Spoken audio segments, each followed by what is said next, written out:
stratégie de la peur, le regard de Gilles Clément sur l'actualité. Le paysagiste, jardinier, botaniste. Gilles Clément s'est exprimé, à ce stade du confinement, sur ce qu'il nomme la stratégie de la peur. Nous ne sommes pas en guerre. Le Covid nous rassemble, il ne nous divise pas. Il ne fait aucune distinction entre riches, pauvres, blancs, noirs, chômeurs ou traverseurs de rue. Mais il se présente comme un imprévisible danger à tous, un commun à partager. L'imprévisible danger, quelle que soit sa nature, place le pouvoir en devoir de contrôle absolu et légitime sous le prétexte d'une lutte contre le danger en question. D'où le vocabulaire guerrier utilisé pour développer, sans complexe, une stratégie de la peur dont l'utilité politique est la soumission. Il est facile de diriger un peuple soumis, impossible de procéder de la même façon avec un peuple libre. Il faut donc asservir le peuple aux masques, aux gestes barrières, aux distances réglementaires et à la consommation orientée. Tous les magasins sont fermés sauf les grandes surfaces. Les multinationales du pouvoir ont tous les droits, y compris ceux de la transmission du virus par inadvertance. Elles agissent au nom de la guerre contre l'ennemi. Tout peut arriver. L'ennemi pour ces instances n'est pas un invisible virus, une pandémie, mais un possible accès à un autre modèle de vie. Le pire serait d'aboutir à une économie de la non-dépense. Pour elles, ce serait un horrible cauchemar. Elles tentent de l'éviter à tous prix. On s'arrange pour sortir les milliards de la poche, ils reviendront. L'important n'est pas de sauver des vies, mais de sauver le modèle économique ultralibéral, destructeur de la vie sur la planète. Tout le monde le sait, mais bon pour les banques. Par conséquent, il convient d'assurer une stratégie d'accroissement de la peur, afin d'obtenir de la plus grande majorité des habitants de la planète une soumission au mode de vie établi par le principe sacralisé de la croissance. Les médias officiels regorgent d'arguments sur ce thème, les économistes invités renforcent le discours. Il n'est pas question de changer de mode de vie, mais de le reprendre, en douceur, avec une totale fermeté, dès la fin des confinements. Le patron du MEDEF, Mouvement des entreprises de France, va jusqu'à forcer la reprise au travail, qui tue, avant même que s'achève la crise. Les informateurs nous préparent à cette option, et seulement à celle-là. Oui, vous pourrez consommer, consommer, consommer, ne vous inquiétez pas, faites ce qu'on vous dit de faire. Peuple obéissant, nous nous masquons. Derrière ce chiffon de fortune, nous affrontons, sans discussion, les réalités de terrain, l'abandon des services publics, le naufrage des hôpitaux, la souffrance des soignants, désormais sanctifiés, alors qu'on les gazait 3 mois auparavant. Nous remplissons les attestations de déplacement,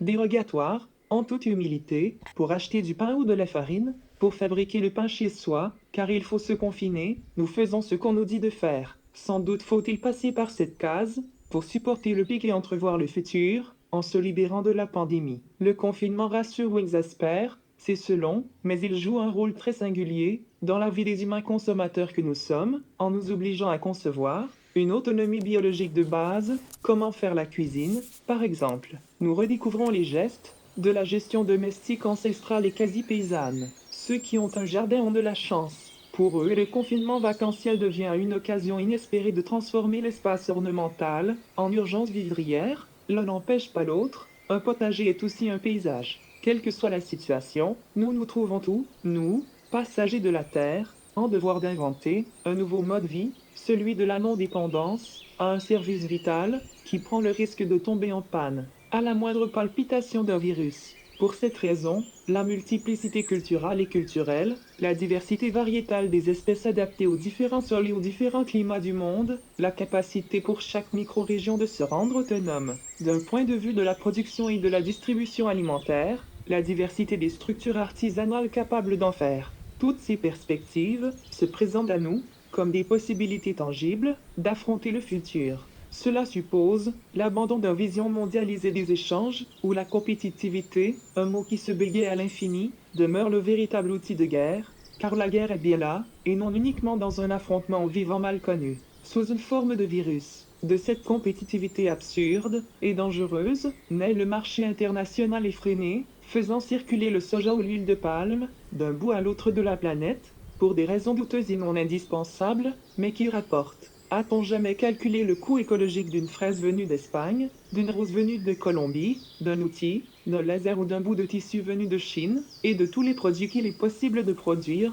in situ, mais que l'on fait venir de loin? Ce constat de la dépendance, absurde et dangereuse, risque bien sûr d'être récupéré par les nationalistes décérébrés, dont la tendance est de s'enfermer sur un modèle local réactivé par un racisme sous-jace. On ne peut extraire de leur névrose les malades, qui ont une vision de l'autre comme ennemi. Ceux-là n'ont pas compris que nous sommes, dans l'espace étroit du jardin planétaire, cette petite biosphère, nageant tous ensemble, dans le même bain, celui qui nous permet de vivre. Oui, l'eau que nous buvons a déjà été bue par des plantes, des animaux et des humains avant nous, plusieurs fois. Telle est notre condition de partage. Il en est des virus, comme de l'eau, ou de l'air que nous respirons. Il faut reprendre donc la machine à calculer. Si l'on affecte les coûts de la réparation écologique obligatoire, pour espérer pouvoir vivre demain, il faut changer, urgemment, de mode de vie, c'est-à-dire de consommation, en inversant le modèle de convoitise. Ne pas forcer le pauvre à désirer un SUV 12 paires de baskets, mais à comprendre où l'on vit et pourquoi. C'est le chant des oiseaux qui nous équilibre,